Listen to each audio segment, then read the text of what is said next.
کہ یہ قطعاً غلط خبر ہے. منصور صاحب کو خود سامنے آ کر اس کی تصحیح کرنی چاہیے. کسی کی زندگی کے ساتھ اس طرح کا جھوٹا پروپیگنڈا قابل مذمت ہے. لیکن سوال ہی پیدا ہوتا ہے کہ آپ کو یاد ہوگا منصور علی خان کون سی شخصیت ہے. منصور علی خان کا ٹریک ریکارڈ ہے، اور ٹریک ریکارڈ ان کا کس چیز کا ہے کہ وہ ہمیشہ یہ کرتے ہیں کہ وہ ایک دن پیپلز پارٹی کے بن جاتے ہیں، ایک دن نون لیگ کے بن جاتے ہیں، ایک دن پی ٹی آئی کے بن جاتے ہیں. اسے کہتے ہیں یا منافقت تیرا ہی آسرا. اور انہوں نے قسم کھائی ہوئی ہے جس دن وہ پی ٹی آئی کے بن جاتے ہیں اس دن وہ نون لیگ کو رگڑ دیتے ہیں، جس دن وہ نون لیگ کے بن جاتے ہیں اس دن وہ پی ٹی آئی کو رگڑ دیتے ہیں. اس طرح سے انہوں نے تمام حلقہ احباب کو خوش رکھا ہوا ہے. دوسرے نمبر پہ منصور علی خان نے 2 سال پہلے بھی یہ شرلی چھوڑی تھی اور اس وقت بھی یہ جھوٹی ثابت ہوئی تھی.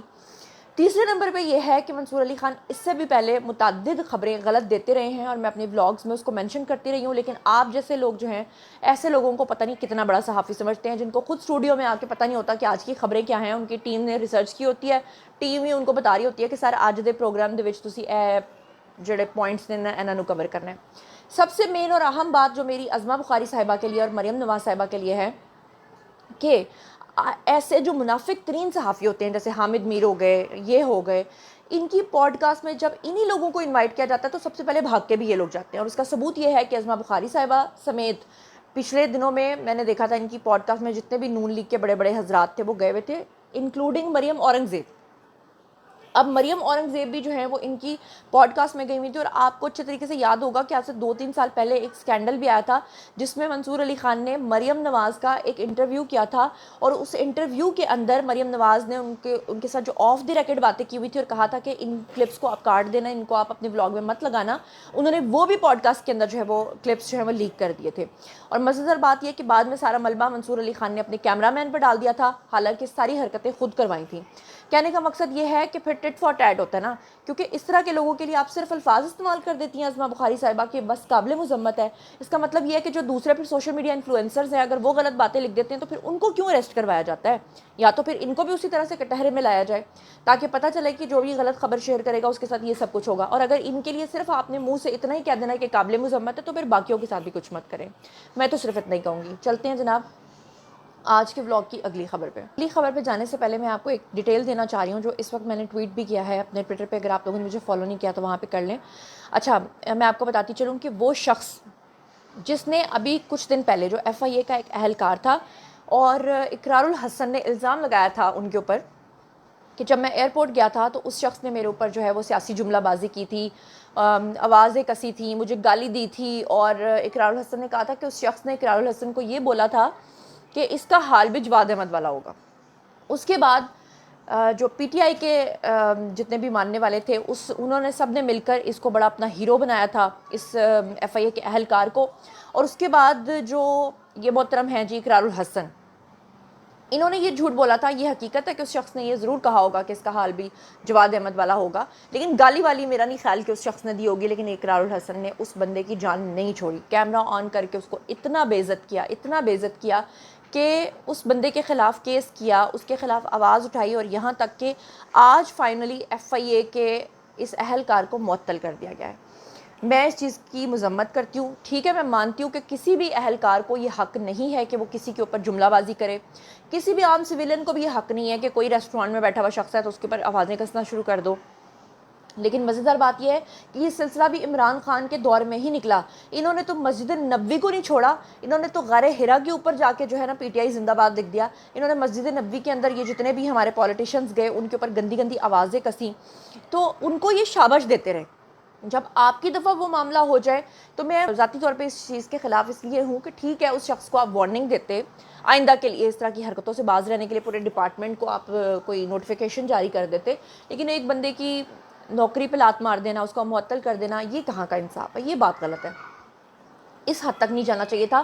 اور اگر اقرار الحسن جو ہے وہ اتنے ہی ظرف والے انسان ہوتے تو ایٹ لیسٹ وہ خود کہہ دیتے کہ بھئی اس شخص کے ساتھ اس طرح کا کام نہ کیا جائے. لیکن وہ بندہ اپنے آپ کو ایک سیاستدان کے طور پر رجسٹر کروانے کی کوشش کر رہا ہے. آپ کو پتہ ہے سیاستدانوں کو اگر گالیاں بھی پڑ جائیں نا تو وہ اندر سے کتنے بھی جل بھون رہے ہوں تو اوپر سے ان کو اپنی وہ چیز نہیں دکھانی پڑتی ہے کہ ہم سب کے ساتھ بڑے ہی اچھے ہیں، کول ہیں، سب کو معاف کر کے چلتے ہیں. سیاست میں اگر آپ نے کسی کی مثال لینی ہے تو نواز شریف کی لیں، کتنے ہمیشہ وہ کول رہے ہیں. کبھی آپ نے دیکھا ہے کہ انہوں نے کبھی اس طرح سے جو ہے نا سیاسی شرمگیزی پھیلائی ہو؟ تو بہرحال اقرار الحسن تو ڈیزرو ہی نہیں نہ کرتے، وہ تو ایک انتہائی فضول آدمی ہیں، کیا کہوں میں آپ کو ان کے بارے میں آپ کو حقیقت و صداقت پہلے بھی بتا چکی ہوں کہ وہ کس طرح کا بلیک میلر آدمی ہے۔ برابر چلتے ہیں آج کے بلاگ کی اگلی خبر پہ۔ اگلی خبر یہ ہے آپ کے سامنے، ایک سینئر جرنلسٹ ہیں جی لندن کے، انہوں نے ایک ٹویٹ کیا، سب سے پہلے ایک کلپ انہوں نے لگایا اور پھر اس کے بعد وہ جنگل کی آگ کی طرح خبر جو ہے وہ ہر جگہ پھیل گئی اور لوگ جو ہیں وہ اس چیز کا عجیب ہی بتنگڑ بنانے لگے جس کا کہ میرے خیال سے کوئی بنتا بھی نہیں تھا۔ یہ اسکرین کے اوپر آپ کو وقار زکا نظر آ رہے ہیں۔ وقار زکا آپ کو پتہ ہے کہ پاکستان سے مفرور ہیں۔ اب وقار زکا کے ساتھ آپ کو ایک خاتون نظر آ رہی ہے اور یہ دونوں کسی کلب کے اندر موجود ہیں، اور یہ مرتضیٰ علی شاہ نے لکھا کہ یہ جو خاتون اس وقت وقار زکا کے ساتھ موجود ہیں یہ کون ہیں؟ یہ گرینڈ ڈاٹر ہیں جی، کس کی؟ قائد اعظم محمد علی جناح کی۔ قائد اعظم محمد علی جناح کی گرینڈ ڈاٹر جو ہیں وہ کلب کے اندر وقار زکا کے ساتھ جو ہے وہ ونک کر رہی ہیں جی۔ اور ان کے بارے میں آگے مزید یہ لکھا ہوا ہے کہ یہ جو خاتون ہے ان کا نام ہے جی ایلا واڈیا، اور یہ جو ایلا واڈیا ہیں یہ 22 کلب کے اندر جو ہے وہاں پہ موجود ہیں۔ ایلا Wadia belongs to one of South Asia's most influential families. She is granddaughter of Nes Wadia and the great granddaughter of Muhammad Ali Jinnah through his only daughter Dina Wadia. اچھا، اب اس کے بارے میں ذرا آپ کو بتاتی ہوں کہ کیوں قائد اعظم محمد علی جناح کے ساتھ بنا کے ایک لنک اس چیز کو کیا جا رہا ہے۔ میں اس سے پہلے کہ میں آپ کو ساری ڈیٹیل دوں اور آپ کو ایگزیکٹلی ان کی پوری بایوگرافی بتاؤں، میں ایک چھوٹی سی بات آپ کے ساتھ شیئر کرنا چاہتی ہوں۔ مجھے آج بھی یاد ہے کہ جب میں کالج میں پڑھتی تھی تو ہمارے جو اکیڈمی کے ٹیچر تھے وہ ایک دن لیکچر دے رہے تھے، اور لیکچر دیتے دیتے انہوں نے کہا کہ ایک بات آپ نے بچوں یاد رکھنی ہے، سب اسٹوڈنٹس کو، ہم بھی بیٹھے ہوئے تھے۔ انہوں نے کہا جو نیک ہوتا ہے نا اس میں سے ہمیشہ نیک پیدا ہوتے ہیں، اور جو بد لوگ ہوتے ہیں ان میں سے ہمیشہ بد پیدا ہوتے ہیں۔ سب نے کہا کہ جی سر آپ بالکل ٹھیک کہہ رہے ہیں۔ تو میں کھڑی ہوئی، میں نے کہا سر آئی ڈس ایگری۔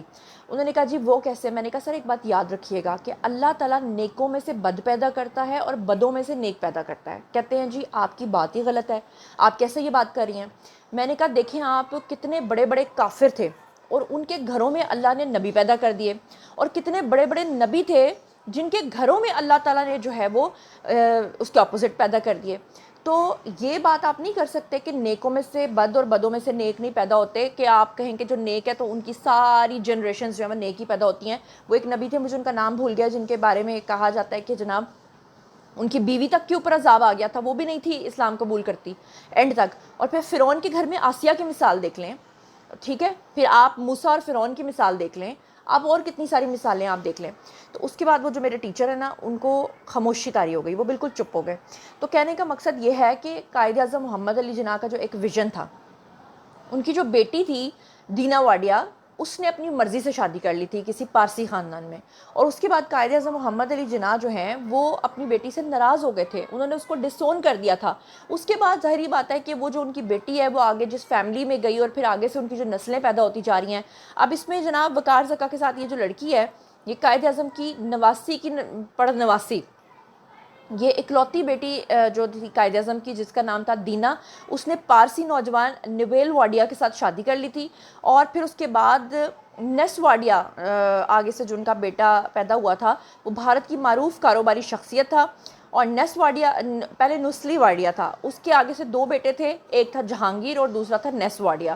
اور یہ جو ایلا واڈیا ہے جس کو آپ وقار زکا کے ساتھ دیکھ رہے ہیں، بیسیکلی یہ جہانگیر جو شخص ہے اس کی آگے سے صاحبزادی ہے، اور نیس واڈیا وہ شخص تھا جس کے ساتھ پریتی زنٹا جو کہ انڈین ایکٹریس ہے اس کی منگنی بھی ہوئی تھی، اور اس کے بعد وہ منگنی ٹوٹ گئی تھی۔ تو بات یہ کہ وہ اپنے ٹرمز پہ اپنی زندگی جی رہے ہیں، نہ وہ کبھی پاکستان آئے، نہ انہوں نے کبھی کلیم کیا، نہ انہوں نے کبھی قائد اعظم کا ذکر کیا، قائد اعظم نے ان کو ڈسون کیا ہوا تھا۔ تو قائد اعظم کی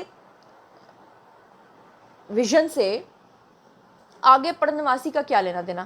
اب ہم ہیں آج جس طرح کہ ہمیں کیا پتا کہ ہماری نسلوں کے بعد کی نسلوں کے بعد نسلیں جو ہیں ان میں سے کتنے نیک اور کتنے بد پیدا ہوں گے۔ تو بہرحال جناب یہ تھا آج کا ولاگ۔ باری ہے جی آپ لوگوں کی آئی کامنٹ سیکشن میں، اور بتائیے کہ آپ ان تمام چیزوں کے بارے میں کیا سوچتے سمجھتے ہیں۔ مزید خبریں، ولاگز، انٹرویوز اور سیاسی تجزیے جاننے کے لیے اور میرے سے کنیکٹڈ رہنے کے لیے چینل کو سبسکرائب کر لیجیے گا۔ اپنا بہت بہت خیال رکھیے گا۔ اللہ نے کے بان۔